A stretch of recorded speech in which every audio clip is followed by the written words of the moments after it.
qui prouve que le garçon qui te plaît n'est pas intéressé. Petit 1, il ne t'appelle jamais pour te demander de tes nouvelles. Non, c'est pas parce qu'il a pas le temps, c'est parce qu'en fait il s'en fout. Mais vraiment, arrêtez les filles d'imaginer que le gars vous aime en secret. S'il ne vous écrit pas, c'est qu'il n'a pas envie de vous écrire, qu'il ne pense même pas à vous, il vit sa life. Petit 2, il ne vous écrit carrément jamais, vous êtes toujours la première à le texter. Est-ce que j'ai besoin de commenter ça? Petit 3, il a carrément dit qu'il n'avait pas envie d'être en couple, qu'il n'était pas intéressé, qu'il n'était même pas disponible émotionnellement. Next. 3 signes qu'il ne vous aime pas. Mais quoi de neuf dans ce monde de progrès, les amis? Que se passe-t-il? Les femmes seraient avec des hommes qui ne les aiment pas? Les femmes peuvent parfaitement fréquenter un homme qui est émotionnellement indisponible. Vous vous demandez peut-être comment cette fille connaît tout ça, connaît ces 3 signes, qu'elle doit changer de crush, elle nous dit, changer d'homme. Vous vous demandez comment elle le sait? C'est parce qu'elle sort avec les hommes comme ça. Elle sort avec les hommes qui sont émotionnellement indisponibles. Un homme qui les appelle pas, qui leur envoie même pas de message, ou qui leur dit qu'il veut pas de sérieux en ce moment. C'est avec ce genre de type-là qu'elle sort. Ce n'est pas le fait qu'il soit émotionnellement disponible ou non qui va décider si elles se mettront avec lui ou pas. La seule chose qui va décider, c'est si elle l'identifie comme dominant. Dominant, attirant, supérieur, etc. Imaginons un cas extrême. Imaginons qu'elle est avec une star, ou une célébrité, ou juste une personnalité plus ou moins connue. Même si cette personnalité ne l'appelle jamais, que c'est toujours à elle de prendre l'initiative, elle peut rester dans cette situation un bon moment. Elle peut rester dans cette soi-disant relation très longtemps. Juste parce que c'est un homme supérieur pour elle. Quand vous demandez à une fille, c'est quoi ton type de mec? Elle vous répond très souvent, je veux qu'il soit gentil, attentionné, romantique. Elle vous dit souvent des choses comme ça. Tout ça, ce n'est que du bonus.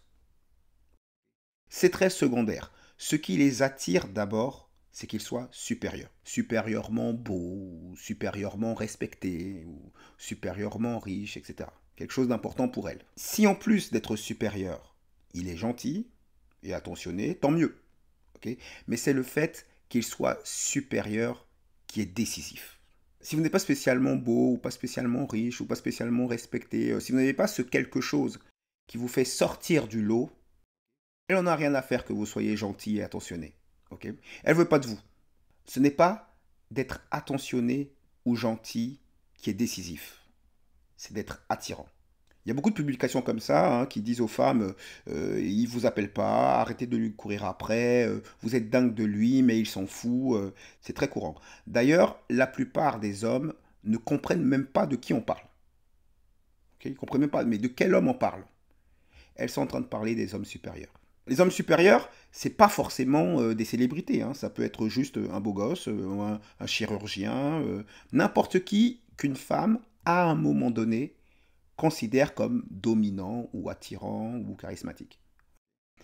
Elles n'en ont rien à faire qu'il ne soit pas romantique. Au contraire, elles ont tendance à être attirées par les mecs plutôt distants.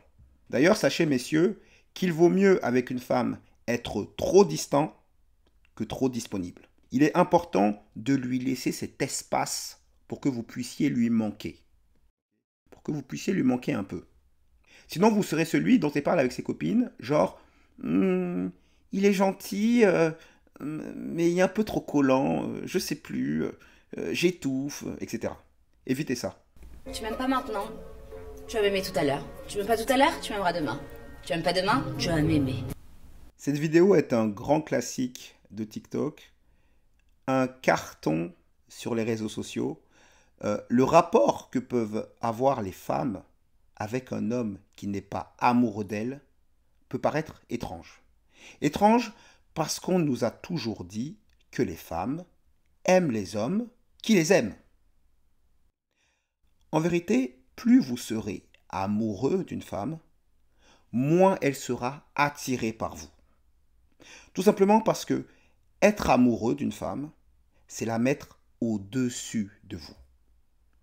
En la mettant sur un piédestal, vous lui communiquez que vous êtes inférieur à elle, qu'elle est supérieure à vous. Et les femmes ne sont pas faites pour être attirées par les hommes identifiés comme inférieurs à elles. Au contraire, elles ont tendance à courir après la validation d'un alpha, courir après l'engagement d'un homme identifié comme supérieur à elles. C'est plus fort qu'elles. Elles n'arrivent pas à le sortir de sa tête. Il les obsède. Vous entendez souvent ces genres d'expressions. Je suis folle de lui, je suis dingue de lui. Les femmes sont amoureuses, sont très attirées par les hommes qui leur font un peu perdre la tête. Okay? Les hommes avec qui elles ne sont pas en contrôle. Si vous êtes inférieur à une fille, elle est en contrôle. Elle est en contrôle de la situation. C'est pas le bon spot. Okay? Lorsque vous êtes au-dessus d'elle, lorsque vous échappez à son contrôle, là, vous devenez quelqu'un d'attirant. Okay? Et elle va chercher à obtenir ce contrôle sur vous. Elle va chercher à voir si elle peut dompter cet homme indomptable. Nous passons au Tinder Show avec Audrey, 29 ans, qui nous dit « Je recherche un gentleman doux, cultivé, attentionné et honnête, respectueux de la nature et des animaux. Un bon vivant qui aime manger, mais qui prend également soin de son corps. Je recherche désespérément cette personne, unique sur qui je pourrais m'endormir à la 10e minute du film. Femme taureau, caractère affirmé, mais au grand cœur. Je crois en l'astrologie, alors fuis ce profil si tu es Verseau, Gémeaux ou Lion. Ne perdons pas de temps. Cette femme a presque 30 ans, et vous voyez, quand elles avancent en âge, leur Tinder est beaucoup plus sérieux. Plus une femme va avancer en âge, plus elle va vraiment venir sur Tinder pour chercher quelqu'un. Lorsqu'elles sont très jeunes, c'est une rigolade pour elles. Elles ne cherchent pas vraiment des gens, c'est surtout pour avoir de l'attention. Plus elles vont vieillir, plus elles seront inquiètes de rester célibataires. Et ça devient quelque chose de sérieux. Elle nous dit déjà ce qu'elle veut. Elle nous dit ce qu'elle désire chez un homme. Il doit être doux, cultivé, attentionné et honnête. Respectueux de la nature, etc. etc. Ok? D'accord. Très bien, on a compris. Le problème, c'est qu'elle ne nous dit pas qu'est-ce que elle va apporter à l'homme. Elle ne nous dit pas ce que elle va nous apporter. Et c'est très courant. Très rarement, une femme va vous dire ce qu'elle va vous apporter. Elle vous dit ce qu'elle veut, mais elle ne dit pas ce qu'elle va vous donner. Elle nous dit aussi qu'elle aime l'astrologie. Alors, les femmes prennent des décisions des fois très importantes, voire cruciales. Là, elle cherche son couple, l'homme de sa vie, et elle va décider ça sur est-ce qu'il est pas Verseau, Gémeaux, Lion, etc. Elles peuvent prendre des décisions très importantes sur des choses absolument futiles. Par exemple, vous avez des femmes qui diront « Ah non, moi je ne me mets pas avec celui-là, j'aime pas son t-shirt. Moi je ne me mets pas avec celui-là parce que j'aime pas cette coupe de cheveux. » Vous allez avoir des décisions comme ça. Si vous êtes un homme très bien, ok, mais que vous êtes Gémeaux, bah, c'est mort. Elle nous dit clairement là, ne perds pas de temps. Selon ton signe astrologique, c'est mort.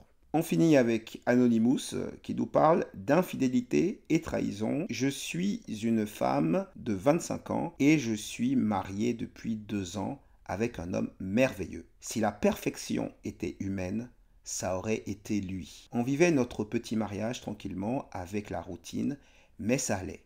L'année passée, j'ai commencé à répondre à des textos d'une vieille connaissance et je me suis vite attaché à lui. On sortait pas ensemble, mais on flirtait clairement. Je sais pas trop ce qui m'a poussé vers lui parce que je ne reproche rien à mon mari.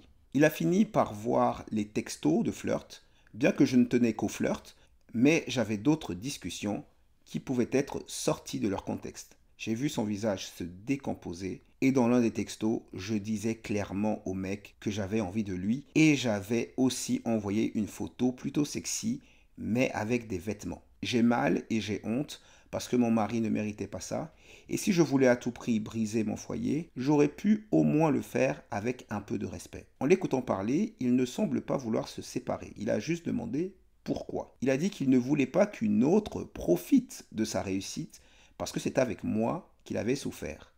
Mais rien qu'à le regarder, on peut voir la déception et la tristesse qu'il ressent. Je ne sais pas si je suis désolé pour mon acte ou pour juste lui avoir fait ça parce qu'il ne le mérite vraiment pas. Je ne sais pas trop pourquoi je publie ça, mais si vous avez des conseils ou si vous voulez me parler durement pour que je reprenne mes esprits, ça m'aiderait bien, merci.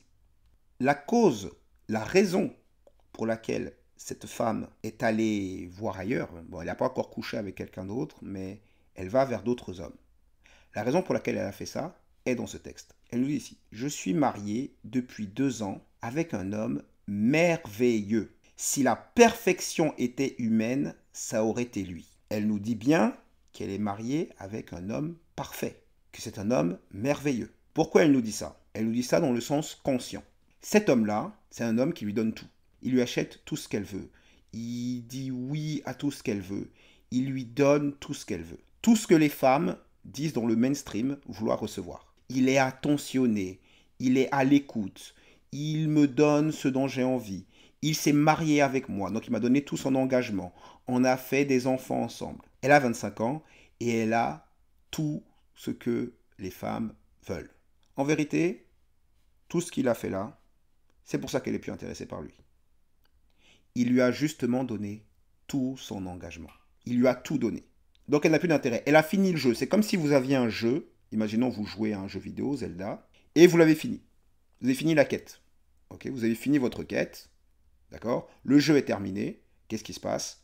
Vous perdez de l'intérêt pour ce jeu et vous cherchez un nouveau jeu. C'est ce qui arrive lorsque vous donnez tout votre engagement à une femme. Lorsque vous lui donnez tout, vous lui communiquez qu'elle est supérieure à vous. Elle n'a plus d'intérêt pour lui. Et maintenant, le premier venu, l'attention du premier venu a plus de valeur pour elle que l'attention de son homme. C'est quelque chose d'inconscient. Elle-même ne sait pas du tout pourquoi elle fait ça. Elle dit ici, je ne sais pas trop ce qui m'a poussé vers l'ancienne connaissance. Je ne sais pas trop. Elle ne sait pas ce qui arrive. Okay? Parce que j'ai rien à reprocher à mon mari. Elle n'a rien à lui reprocher, mais elle est attirée par quelqu'un d'autre. Pourquoi? Elle-même ne sait pas. On a encore mieux pour nous aiguiller. Son mari découvre qu'elle parle à un autre homme et qu'elle a dit à un autre homme qu'elle avait envie de lui. Il ne semble même pas vouloir se séparer. Quelque part, elle aurait pu deviner ça. Elle aurait pu s'attendre à ça. Il communique constamment à sa femme qu'il est inférieur à elle. Okay? Depuis qu'ils sont mariés, ils sont mariés depuis 2 ans, depuis qu'ils se connaissent, son comportement est un comportement de simp. Un simp, c'est un servant. Okay? Il a un comportement de servant. Il manque de colonne vertébrale. Il ne sait pas dire non. Il ne sait pas mettre des bornes. Et donc, c'est plus fort qu'elle. Quelque chose qui la dépasse. Quelque chose hors de contrôle. Elle se met à préférer la validation d'un autre homme que de ce mari qui lui a tout donné, qui a tout fait pour elle. Et en plus, là, ils sont mariés. Donc, qu'est-ce qu'il peut faire là maintenant, le mec? Même si le mec se ressaisissait, même s'il réagissait, même s'il se redressait, il divorce, il perd la moitié de ce qu'il a, etc., etc. Vous voyez? Donc, il est coincé. Il est coincé. Mais de toutes les manières, il ne veut même pas partir. Il est dominé. Et c'est pour ça qu'elle va voir ailleurs. C'est parce qu'il est dominé. Parce qu'en elle, son essence féminine, sa nature lui dit « Ce n'est pas le mec dominant avec qui tu dois être. Ok? Va chercher quelqu'un d'autre. Remplace-le. » Ce n'est pas conscient.